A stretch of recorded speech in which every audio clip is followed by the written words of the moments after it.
अगर नीचे एक बेल आइकन है सब्सक्राइब करके उसको प्रेस कर लेना, ताकि मैं फ्यूचर में जब भी नोट्स से रिलेटेड, स्ट्रेटजी से रिलेटेड, गाइडेंस से रिलेटेड, क्लास 12 से रिलेटेड, बोर्ड से रिलेटेड, प्रीवियस क्वेश्चन एनालिसिस से सैम्पल पेपर्स, नोट्स, असाइनमेंट्स, इसके रिलेटेड जितने भी वीडियोस अपलोड करूँ तो तुम्हें टाइम पे मिल सके। So hello everyone. तो यार आज के इस वीडियो में हम लोग बात करने वाले यार सॉलिड स्टेट के बारे में, ठीक है। तो इसके नोट्स मैंने डिस्क्रिप्शन में दे रखे हैं, ठीक है। ये बोर्ड्स के लिए फुल नोट्स है यार, ठीक है। इसके सिवा तुम्हें किसी चीज़ को रेफर करने की ज़रूरत नहीं है थ्योरी के लिए, ठीक है। तुम एनसीईआरटी पढ़ सकते हो, ठीक है। अगर तुम एक सॉलिड 100 से 95 के बीच में स्कोर करना चाहते हो ना, तो तुम एनसीईआरटी पढ़ सकते हो नहीं, पढ़नी पड़ेगी, ठीक है। अगर तुम एनसीईआरटी पढ़ लेते हो तो तुम्हें 95 100 स्कोर करने से कोई नहीं रोक सकता, क्योंकि एनसीईआरटी से बाहर कुछ भी नहीं आता। जो मैंने बुक्स के लिए वीडियो बनाई थी वो ऊपर आई बटन में तुम्हें मिल जाएगी, वहाँ से जाके तुम उसे भी देख सकते हो। नाउ अब हम लोग यार सॉलिड स्टेट के बारे में डिस्कस करेंगे। अब देखो मैं इसे थोड़ा थोड़ा एक्सप्लेन करूँगा, ठीक है, ताकि तुम्हें इस चैप्टर का एक ओवरव्यू आ जाए। और तुम जब पढ़ोगे ना इस चैप्टर को तो तुम्हें सारी चीज़ें तुम्हें ऐसा लगे कि हाँ ये मैंने फेमिलियर है मेरी, ठीक है। तो तुम्हें पढ़ने में आसानी हो और तुम चीज़ों को जल्दी ग्रैब कर पाओ, ठीक है। तो ये इन नोट्स को हम पढ़ते हैं यार, और कल तुम्हें इसका असाइनमेंट मिल जाएगा, ठीक है। तो आज हम नोट्स को कंप्लीट करेंगे। नीचे डिस्क्रिप्शन में लिंक है, तुम जाके ये वीडियो देखो पहले, क्योंकि इससे तुम्हें बहुत फ़ायदा मिलेगा। इससे तुम्हें ये भी पता लगेगा कि यहाँ पे बोर्ड्स के पॉइंट ऑफ व्यू से कितने ज़्यादा कौन कौन से टॉपिक इंपॉर्टेंट हैं, ताकि तुम उन्हें पर ज़्यादा फोकस करो, उनकी ज़्यादा प्रैक्टिस करो, ठीक है। तुम्हें करने सारे हैं, तुम शुरुआत से पढ़ रहे हो, तुम अपना एम रखो 95 से 100 के बीच में, ठीक है। तुम डेफिनेटली स्कोर करोगे, तुम एनसीईआरटी पढ़ोगे। मैंने ये नोट्स दिया यार, ये फुल नोट्स हैं, ठीक है, बहुत ईजी लैंग्वेज में। इसके पीडीएफ दे रखी है, तुम चाहो तो प्रिंट करवाओ। नहीं, मैं सजेस्ट आइडिया मेरी तरफ से ये है कि इन नोट्स को पढ़ो और फिर तुम इन्हें लिख कर देखो, ठीक है। और इन नोट्स से खुद के नोट्स बनाओ अच्छे से, और बाद में किस तरीके से पूरी चैप्टर को एक पेज में बनाना है उनके नोट्स, वो मैं तुम्हें बाद में बताऊंगा। वो एक बहुत ही अच्छी ट्रिक है, ठीक है। जब तुम लास्ट में पेपर देने वाले होगे ना, जब तुम्हारे प्री बोर्ड्स और टर्मिनल एग्जाम्स होंगे ना, तब तुम उन नोट्स को रिवाइज़ करोगे ना, तुम्हारे आधे घंटे में पूरा चैप्टर रिवाइज़ हो जाएगा, ठीक है। तो चलो हम यार शुरू करते हैं। सबसे पहले तो सॉलिड स्टेट यार सबसे पहले 4 मार्क्स का होता है, ठीक है। 4 मार्क्स एक बहुत बड़ी चीज़ होती है यार, ठीक है। तो सबसे पहले इसमें सॉलिड्स के बारे में दे रखा है भाई, जनरल कैरेक्टरिस्टिक्स ऑफ सॉलिड, ठीक है। भाई सॉलिड्स के बारे में हम बेसिकली क्या जानते हैं कि सॉलिड्स में एटम्स होते हैं, उनके बीच में स्पेस नहीं होता, ठीक है। वो आपस में से सटे होते हैं, ठीक है। तो उनके बीच में तो उनकी क्या डेफिनेट शेप होती है, डेफिनेट वॉल्यूम होती है, हाई डेंसिटी होती है, लो कंप्रेसिबिलिटी होती है, उनको हम कंप्रेस नहीं कर सकते या बहुत ही हार्डली वो कंप्रेस होते हैं। वेरी स्लो डिफ्यूज़न होता है, ठीक है। जैसे गैसेस का डिफ्यूज़न बहुत ईजी होता है, वो आपस में ऐसे मिल जाती हैं गैसेस, बट सॉलिड के केस में सॉलिड को तुम मिला नहीं सकते, ठीक है। तो इंटर मोलिकुलर डिस्टेंस, जैसे मैंने बताया कि इंटर मोलिकुलर डिस्टेंस कम होता है बहुत, ठीक है। कंस्टेंट पार्टिकल्स तुम्हारे पास एटम्स, मेटल्स, आयन और मॉलिक्यूल्स ये हो सकते हैं किसी भी सॉलिड के अंदर, ठीक है। और मोस्ट ऑफ द सॉलिड्स को जब हम हीट करते हैं ना, तो वो मेल्टिंग मतलब वो लिक्विड हो जाते हैं। तो इस प्रोसेस को क्या कहते हैं? मेल्टिंग कहते हैं, ठीक है। फिर इसने सॉलिड को क्लासीफाई करा है भाई, कितने टाइप के सॉलिड होते हैं। तो बेसिकली कितने टाइप के सॉलिड होते हैं? क्रिस्टलाइन सॉलिड, अमोर्फस सॉलिड, ठीक है, और नॉन क्रिस्टलाइन सॉलिड्स। मतलब अमोर्फस को हम नॉन क्रिस्टलाइन भी बोल सकते हैं। तो क्रिस्टलाइन सॉलिड्स में क्या होता है यार, जनरली उसमें रेगुलर अरेंजमेंट ऑफ पार्टिकल होता है, ठीक है। अगर हम उसमें देखें तो एक फिक्स पैटर्न दिखता है हमें एटम्स का, अरेंजमेंट का। बट अमोर्फस सॉलिड में जस्ट इसका उल्टा होता है। क्रिस्टलाइन सॉलिड को ट्रू सॉलिड भी कहा जाता है। इसमें लॉन्ग रेंज ऑर्डर होता है। एग्जाम्पल इसके याद कर लेना। ये difference between crystalline and amorphous solid, ये बहुत ही एक इंपॉर्टेंट टॉपिक है, ठीक है। तो इसमें एक टेबल आती है, तो तुम्हें एनसीईआरटी में मिल जाएगी, वहाँ से जाके पढ़ना है, ठीक है। एनसीईआरटी पढ़नी है। एनसीईआरटी में तुम्हें बहुत ज़्यादा देर नहीं लगेगी, बहुत ही ईजी चैप्टर है, ठीक है, एनसीईआरटी का ये। तो तुम्हें यार ये पढ़ना है, ठीक है, ये चैप्टर, चाहे ये बोर्ड्स में आए ना आए, क्योंकि ऐसा सुना है कि बोर्ड्स में है ना सिलेबस तुम्हारा कम हो सकता है, बट तुम्हें ये सारे चैप्टर्स पढ़ने हैं, ठीक है। सो सबसे पहले हम फिर कैरेक्टरिस्टिक्स की बात करते हैं। तो ये सारे एनाइसोट्रॉपिक, आइसोट्रॉपिक, ये तुम्हें पता लगेंगे कि भाई एक क्रिस्टल में हम किस साइड जाते हैं तो डेंसिटी चेंज होती है, रिफ्रैक्टिव इंडेक्स चेंज होता है, ठीक है। तो और क्लीवेज प्रॉपर्टी, ये सारी इसकी प्रॉपर्टीज़ हैं। अमोर्फस सॉलिड आता है भाई, इसमें इरेगुलर अरेंजमेंट ऑफ एटम्स होता है, ठीक है। अगर हम हर एक डायरेक्शन में जाएंगे तो इसकी प्रॉपर्टीज़ अलग अलग होंगी। आइसोट्रॉपी, नेचर, क्लीवेज देखोगे तो तुम इनका अगर अमोर्फस सॉलिड को हम बीच में से कट करेंगे ना नाइफ से, तो उसमें इरेगुलर सर्फेसेस आएंगे। वहीं अगर ट्रू सॉलिड्स को करेंगे, मतलब क्रिस्टलाइन सॉलिड को हम ऐसे बीच में से काटेंगे, तो हमें प्लेन सर्फेस और स्मूथ सर्फेस मिलता है, ठीक है। तो ये कुछ एग्जांपल्स हैं, इनको याद कर लेना। और ये एनिलीन एक प्रोसेस है, तो इसको याद कर लेना, ये बहुत ही इंपॉर्टेंट है, ये कई बार पेपर में पूछी जाती है, ठीक है। और कई बार तुमने ये देखा होगा कि जो बिल्डिंग्स के जो शीशे होते हैं ना, पुराने पुराने बिल्डिंग्स के जो शीशे होते हैं वो कई बार मिल्की हो जाते हैं, ठीक है। तो उनमें क्या हो जाता है, उनमें कहीं ना कहीं क्रिस्टलाइजेशन आ जाता है, ठीक है। तो वो मिल्की टर्न हो जाते हैं। तो इसमें मैंने सारे एग्जांपल्स इंक्लूड कर रखे हैं, ठीक है। फिर उसके बेसिस पे आते हैं यार, अब एटम्स के बीच में जो अट्रैक्शन होता है सॉलिड्स में, उनके बेसिस पे सॉलिड्स को क्लासीफाई करा है, ठीक है। तो सबसे पहले मोलिकुलर सॉलिड। मोलिकुलर सॉलिड का मतलब क्या होता है भाई, कंस्टिट्यूएंट पार्टिकल्स क्या होंगे, मोलिक्यूल होंगे, और उनके बीच में फोर्सेस कैसे कैसे हो सकती है, dispersion forces, dipole dipole forces और हाइड्रोजन बॉन्डिंग, ठीक है। आयोनिक सॉलिड्स आते हैं। आयोनिक सॉलिड में क्या होते हैं भाई, जैसे नाम से पता लग रहा है आयोनिक, आयोनिक के अंदर क्या होता है, स्ट्रॉन्ग इलेक्ट्रोस्टैटिक। तो आप देखो स्ट्रॉन्ग इलेक्ट्रोस्टैटिक फोर्स हो गया, तो इसका मतलब क्या है, उसका मेल्टिंग पॉइंट ज़्यादा होगा, कि जितना ज़्यादा अट्रैक्टिव बॉन्ड होगा उतना ही ज़्यादा हमें उसे टेम्परेचर देना पड़ेगा, ठीक है। उससे ज़्यादा उसकी एंथैल्पी ऑफ वेपोराइजेशन होगा। एंथैल्पी ऑफ वेपोराइजेशन का तो तुम्हें पता है कि भाई वेपर बनाने के लिए जो एनर्जी यूज़ होती है वो enthalpy of vaporisation, basic terms में, ठीक है। फिर तुम्हारे पास आते हैं कोवेलेंट और नेटवर्क सॉलिड्स, ठीक है। ये तीसरा नंबर कोवेलेंट और नेटवर्क सॉलिड्स आते हैं। कोवेलेंट और नेटवर्क सॉलिड में बेसिकली क्या होते हैं भाई, उसमें कोवेलेंट बॉन्ड होते हैं, ठीक है, एटम्स के अंदर। तो कोवेलेंट बॉन्ड का सबसे अच्छा एग्जांपल क्या है, डायमंड और ग्रेफाइट। और ग्रेफाइट तुमने 10th क्लास में पढ़ा है कि ग्रेफाइट, ठीक है। तो क्योंकि उसके बीच में लेयर्स होती हैं और लेयर्स एक दूसरे के ऊपर स्लाइड करती है, ठीक है। तुमने इसकी स्ट्रक्चर भी देखी होगी, एनसीईआरटी में दे रखी है। तो वो लेयर्स स्लाइड होती हैं, इसलिए इसकी वजह से ये अच्छा लूब्रिकेंट होता है, ठीक है। तो पढ़ सकते हो तुम, ये सारा पढ़ना है, ठीक है। तो उसके बाद तुम्हारे पास चौथे नंबर पे आता है, ये 4 नंबर है, ठीक है, 3 नंबर नहीं है, इसको देख लेना, सही कर लेना। Metallic solids. मेटालिक सॉलिड्स में क्या होता है, it is a particle of metals that attracted each other by metallic bonding. अब देखो मेटल्स होते हैं तो मेटालिक बॉन्डिंग होगी, ठीक है। तो मेटल की बॉन्डिंग एग्जांपल्स देने देना। और ये इसमें एक थ्योरी दे रखी है, इनसे क्वेश्चन बनता है, ठीक है, कर्नल्स के बारे में। तो इनके बारे में तुम पढ़ लेना, ये इंपॉर्टेंट है। फिर आता तुम्हारे पास क्रिस्टल लैटिस और स्पेस लैटिस। जैसे कि ये दोनों सेम है, क्रिस्टल लैटिस और स्पेस लैटिस, ये सेम ही नाम है, ठीक है।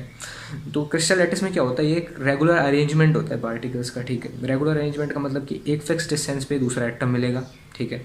उससे ऊपर जाओगे तो एक फिक्स डिस्टेंस पे एक अलग एटम मिलेगा, मतलब उसके जैसा सेम दूसरा एटम, ठीक है। क्रिस्टल लैटिस में सेम एटम्स होते हैं, ठीक है, एक टाइप के ही एटम होते हैं, ठीक है। मतलब एक टाइप का ही एटम होगा वो, फिर चाहे मोलिक्यूल हो पूरा, ठीक है। एक टाइप का एटम नहीं होगा, एक ही टाइप का एटम होगा, एक ही टाइप का मोलिक्यूल होगा पूरे क्रिस्टल लैटिस में, ठीक है। ऐसा नहीं कि किसी एक मोलिक्यूल अलग है और दूसरा मोलिक्यूल अलग ही है और किसी एटम से मिलकर बना है, ठीक है। फिर आता है तुम्हारे पास यूनिट सेल। अब देखो मैं तुम्हें क्या बताना चाहता हूँ, देखो एक तुम्हारे पास थोड़ा इमेजिनेशन करो, ये 2 एटम है, ठीक है, उसके ऊपर 2 एटम है, 4 एटम हो गए, एक ऐसे हो गए, ऐसे एक एटम, 2 एटम, 3 एटम और 4 एटम, ठीक है। फिर इससे इधर आ जाओ, एक एटम, फिर 2 एटम, 3 एटम, 4 एटम, ये 8 एटम जुड़ रहे हैं आपस में, ठीक है। ऐसे 1 2 3 4 ये आपस में जुड़े हुए हैं, ठीक है। जुड़े हुए ऐसे मतलब कि इनका जो सरफेस है ना वो एक दूसरे से टच हो रहा है, ठीक है। अब इनके सेंटर्स को इमेजिन करो तुम, इसके सेंटर्स ये, इसके सेंटर्स ये। अब इनके सेंटर्स को तुम ऐसे ज्वाइन करोगे और ऐसे ज्वाइन करोगे, ठीक है। तो तुम्हें क्या देखने को मिलेगा, ये क्यूब बनेगा, ठीक है। That basically cube is called unit cell, ठीक है। तो ये क्या है, ये एक स्मॉलेस्ट रिपीटिंग स्ट्रक्चर है, ठीक है, स्मॉलेस्ट रिपीटिंग स्ट्रक्चर। ये unit cell is a smallest unit that repeat itself again and generates the entire crystal, ठीक है। ये बेसिकली एक क्रिस्टल की सबसे छोटी पार्ट होता है, ठीक है, स्मॉलेस्ट रिपीटिंग यूनिट, ठीक है। ये जो बार बार रिपीट होती है और पूरे सेल को, पूरे लैटिस को जनरेट करती है, पूरा लैटिस बनाती है एक, ठीक है। तो अब ये तुम पढ़ सकते हो भाई, number of corner, faces, edge और सेंटर्स, ये तुम्हें पता है, ठीक है। Types of crystal system. अब क्रिस्टल सिस्टम में टाइप्स ऑफ आते हैं, ठीक है, कि भाई ज़रूरी नहीं है कि हर एक एटम के अंदर, हर एक यूनिट सेल के अंदर एटम्स उसके कॉर्नर पे ही हो, क्योंकि अब इन्होंने हम पे क्या देखा था, सिर्फ कॉर्नर्स पे देखे थे ना, लेकिन ज़रूरी थोड़ी है कॉर्नर्स पे ही हो। हर एक टाइप की अलग अलग यूनिट सेल्स होती हैं, जैसे कॉर्नर्स पे आते हैं तो उसे परमिटिव यूनिट सेल कहते हैं, ठीक है। एटम सारे कॉर्नर पे आते हैं तो उसको परमिटिव यूनिट सेल कहते हैं। अब परमिटिव यूनिट सेल बेसिकली क्या होता है, देखो ये एक क्यूब है, ठीक है, और इसके जो 4 कोने पे एक एक एटम है, ठीक है, मतलब 8 एटम है, तो 1/8, ठीक है। पर एटम कॉन्ट्रीब्यूशन कितना हो गया एक यूनिट सेल के अंदर, 1/8, ठीक है। टोटल एटम्स कितने हैं, 1/, तो टोटल नंबर ऑफ एटम्स 1। अब देखो इसको समझाता हूँ मैं तुम्हें प्रैक्टिकली, थोड़ा इमेजिन करो कि तुम तुम्हारे पास एक क्यूब है, ठीक है, मतलब यूनिट सेल है, ठीक है। यूनिट सेल में तुम्हारे पास एक साइड में एक एटम है, ठीक है, हर एक साइड में एक एक एटम है। तो एक एक एटम का, अब वो एक एटम 8 से है, 8 से शेयर करता है अपना। देखो सिंपल ही एग्जांपल क्या है, ये तुम्हारे पास एक एटम है, 2 एटम, ये 3 एटम और ये 4 एटम, ठीक है। तो यहाँ पे एक ये क्यूब बन रहा है, ठीक है। इसका हम सेंटर को ज्वाइन करेंगे, तो अब ये नीचे रखे हैं, ठीक है। अब इसके ऊपर 4 स्फेयर्स और रख देंगे हम, मान लो ये हमने इसके ऊपर एक 4 स्फेयर्स और रख दिए, ठीक है। हम ये ले लेते हैं, तो इसके ऊपर मैंने 4 स्फेयर्स और रख दिए, ठीक है। तो ये कितने, अब ये एक एक यूनिट सेल में कितने एटम्स हो गए, 8 हो गए ना। 8 एटम्स शेयर कर रहे हैं, मतलब कि 8 एटम्स एक यूनिट सेल को शेयर कर रहे हैं, ठीक है। तो पर यूनिट सेल में, सॉरी, पर एटम एक यूनिट सेल में उसका कितना पार्ट होगा, 1/8, ठीक है। 1/8 into total atom 8 equals to 1, ठीक है। तो एक सिंपल यूनिट सेल में एक एटम होता है, ठीक है। तो तुम बेसिकली इसको याद कर लो। और जैसे मैंने तुम्हें समझाया कि एक स्फीयर है, उसमें 8 एटम है, ठीक है, और 8 एटम उसके कॉर्नर पे हैं, और वो पर एटम 1/8 शेयर करते हैं, ठीक है। जैसे कि तुम्हें पता लग रहा होगा, एक यूनिट सेल, दूसरी यूनिट सेल, ठीक है, तीसरी यूनिट सेल, चौथी यूनिट सेल, फिर इनके ऊपर और 4। तो इसके जो बीच में एटम होगा ना, इन सभी का जो जो एक ऐसा कोना होगा जो सभी के साथ शेयर हो रहा होगा, उस पे एक एटम होगा, ठीक है। तो 8 कोने, एक एटम, तो कितने से शेयर होगा, 8 है, 8 कॉर्नर से शेयर होगा। तो 1/8 इंटू 8 एटम्स हैं, और 1/8 उसका कॉन्ट्रीब्यूशन है, तो कितना हो गया, 1 एटम, ठीक है। इस तरीके से तुम FCC में कर लोगे, ठीक है भाई। एक फेस पे हो गया, आप कितने फेसेस होते हैं, 6 फेसेस होते हैं, ठीक है। तो 8 एटम इस पे, फेसेस का कॉन्ट्रीब्यूशन कितना होगा, 1/2, ठीक है। तुम इसे पढ़ सकते हो, सारा अच्छे से डिटेल में एक्सप्लेन कर रखा है कि भाई कहाँ कहाँ कौन सा एटम होगा, ठीक है। फिर SCC और FCC और ECC, end centred unit cell, ठीक है। फिर इनका नंबर ऑफ एटम दे रखे हैं, नंबर ऑफ कॉन्ट्रीब्यूशन दे रखे हैं, ठीक है। यहाँ पे जैसे तुमने बताया कि 1, 4 और BCC में 2, ठीक है। फिर आती है पैकिंग एफिशिएंसी। अब तुमने एक एटम के अंदर, सॉरी, एक यूनिट सेल के अंदर एटम्स तो अरेंज कर दिए, लेकिन अब उसमें कुछ जगह खाली भी बच गई, ठीक है। तो उस खाली जगह को क्या बोलेंगे, वॉइड्स। वॉइड्स भी बहुत ज़्यादा इंपॉर्टेंट टॉपिक है, ठीक है। वॉइड्स पढ़ना है और उससे क्वेश्चन बनते ही बनते हैं, ठीक है। फिर पैकिंग एफिशिएंसी आती है यार, ठीक है। पैकिंग एफिशिएंसी में जो खाली जगह बच जाती है ना, उसे कहते हैं वॉइड, ठीक है। तो वॉइड 2 टाइप्स के होते हैं, ऑक्टाहेड्रल और टेट्राहेड्रल, जो तुम्हें NCERT में मिल जाएंगे और इस नोट्स में भी दे रखे हैं मैंने, तो उन्हें पढ़ लेना, ठीक है। अब बात आती है यार पैकिंग एफिशिएंसी की। तो पैकिंग एफिशिएंसी में बेसिकली हम देखते हैं भाई कितनी ज़्यादा जगह बच गई और कितनी ज़्यादा ऑक्यूपाई कर लिया एटम्स ने। तो पैकिंग एफिशिएंसी का बेसिकली फॉर्मूला क्या है, N equals to number of atoms per unit cell, ठीक है, number of atoms per unit cell. तो FCC में कितना होता है, 4 एटम्स, BCC में 2, सिंपल में 1। वॉल्यूम ऑक्यूपाइड बाय 1 एटम, ठीक है, वो होता है 4/3 इंटू πr³, ठीक है। और वॉल्यूम ऑफ यूनिट सेल, जो कि ये पूरे वॉल्यूम की यूनिट सेल है, मतलब A क्यूब, ठीक है। तो तुम ऐसे तरीके से इसकी निकाल सकते हो, और ये तुमने पूरा मैंने अच्छे से एक्सप्लेन कर रखा है, तुम्हें आराम से समझ में आ जाएगा, सिंपल लैटिस के बारे में, FCC के बारे में और BCC के बारे में, ठीक है। तो इधर हम एक एग्जांपल देखते हैं, ये वाला, ठीक है, ऊपर वाला सिंपल है। अब ये देखो, इसमें FCC है, तो इसमें क्या होगा, एटम्स कॉर्नर पे होंगे, और किस में होंगे, फेसेस पे। तो एक फेस पे ये एटम, एक फेस पे ये एटम, एक फेस पे ये एटम, ये एटम, ये एटम, 6 फेस हो गए, ठीक है, 8 कॉर्नर्स हो गए। अब बात देखो, हम एक ट्रायंगल लेते हैं इसमें, ठीक है। अब हमें इसमें देखो, हमें फाइनली ये चीज़ें निकालनी है, ठीक है। तो अगर हमें ये चीज़ निकालनी है पैकिंग एफिशिएंसी, तो हमें इनको कैंसिल आउट करने के लिए ये दोनों है ना सेम रिलेशन में चाहिए होंगे। तो सेम रिलेशन में क्या करेंगे, हम A से R का रिलेशन निकालेंगे, और ये रिलेशन बहुत इंपॉर्टेंट है, पेपर में डायरेक्ट पूछा जाता है, ठीक है। तो हम इधर पाइथागोरस थ्योरम लगाएंगे, ठीक है। तो हम किस ट्रायंगल पे लगाएं, इस ट्रायंगल पे, A, B और C। ये ट्रायंगल तुम्हें दिख रहा होगा। तो A से B एज लेंथ तो A होगी, ठीक है। फिर इधर से इधर आते हैं, तो क्या होगा, ये 1R, 2R, 3R और 4R, तो मतलब 4R। तो ये तीनों एटम्स ऐसे जुड़े हुए होंगे यार, ठीक है, अलग अलग नहीं होंगे, ये सब सटे होते हैं इसके, ठीक है। फेसेस पे जो एटम्स होते हैं वो कॉर्नर्स के एटम के साथ अटैच होते हैं, ठीक है, इनका सरफेस आपस में टच होता है। तो इससे रिलेशन आ जाएगा, और ये रिलेशन हम ले जाके इसमें पुट कर देंगे, जैसा हमने इसमें पुट कर दिया, और यहाँ से हमारे पास आ जाएगी पैकिंग एफिशिएंसी। फिर हम BCC के बारे में बात कर लेंगे, और फर्दर हम, अब देखो ये कैलकुलेशन ऑफ डेंसिटी, ये बहुत ही ज़्यादा इंपॉर्टेंट है, मतलब इससे हर बार क्वेश्चन पूछा जाता है, ठीक है। तो मतलब समझ सकते हो तुम कितना इंपॉर्टेंट और तीन तीन नंबर का क्वेश्चन पूछा जाता है, मतलब मोस्टली ये बहुत इंपॉर्टेंट है, ठीक है। तो डेंसिटी की बात करी जाए तो सिंपल ये सब फॉर्मूला है, ठीक है। इसमें होता है नंबर ऑफ एटम्स, एफसीसी में, बीसीसी में और एंड सेंटर में, और उसमें बीसीसी में, एफसीसी में और सिंपल यूनिट सेल में, ठीक है। ये मास, मोलिकुलर मास और एवोगैड्रोस नंबर जो तुम्हें पता है 6.02 × 10⁻23। और फिर हमारे पास ये रिलेशन दे रखे हैं, इनको याद कर लेना, ठीक है। फिर उसके बाद आती है क्लोज्ड पैकिंग एफिशिएंसी। अब इसमें नंबर ऑफ नेबर्स आते हैं, 1 2 3 डायमेंशन स्ट्रक्चर्स में आते हैं, और वर्ड्स आते हैं, ठीक है। ये वर्ड्स पढ़ लेना, वर्ड्स बहुत ही ज़्यादा इंपॉर्टेंट है, ठीक है। इससे बहुत सारे क्वेश्चन पूछे जाते हैं वर्ड्स से। और ये एक रिलेशन है यार, ये ठीक है, ये इंपॉर्टेंट है, relation between radius of atom and radius of void, ठीक है। जो ये रिलेशन है ये कई बार कॉम्पिटिटिव एग्जाम के लिए पॉइंट ऑफ व्यू से बहुत ज़्यादा इंपॉर्टेंट है, ठीक है, और बोर्ड के पॉइंट ऑफ व्यू से भी बहुत ज़्यादा इंपॉर्टेंट है। फिर आते हैं डिफेक्ट्स।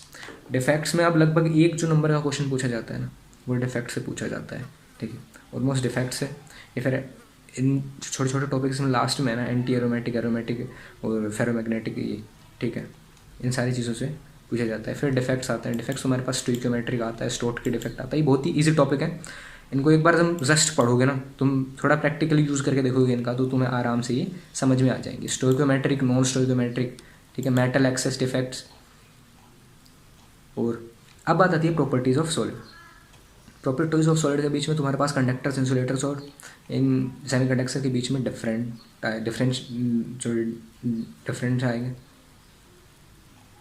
डिफरेंसेस आएंगे, ठीक है। और इलेक्ट्रिकल प्रॉपर्टीज़ में तुम्हारे अंदर कंडक्टर, इंसुलेटर्स और सेमीकंडक्टर के बीच में डिफरेंसेस। और बैंड थ्योरी बहुत ज़्यादा इंपॉर्टेंट है, बैंड थ्योरी करनी है, ठीक है। और ये फिर इंट्रिंसिक और एक्सट्रिंसिक सेमीकंडक्टर्स जो डोपिंग से बनते हैं, ये सारी चीज़ें तुम्हें करनी है। फिर मैग्नेटिक प्रॉपर्टीज़ के एग्जांपल्स और इनके जो ये अलाइनमेंट है ना, ठीक है, ये जो अलाइनमेंट है ये भी याद करना है, किस किस में कैसा कैसा होता है। तो ये बेसिकली बहुत ही ईजी चैप्टर है, ठीक है। अब देखो मैंने तुम्हें ये बेसिकली इसमें थोड़ा थोड़ा ओवरव्यू दे दिया, अब तुम इसे पढ़ोगे ना तो आसानी होगी, ठीक है।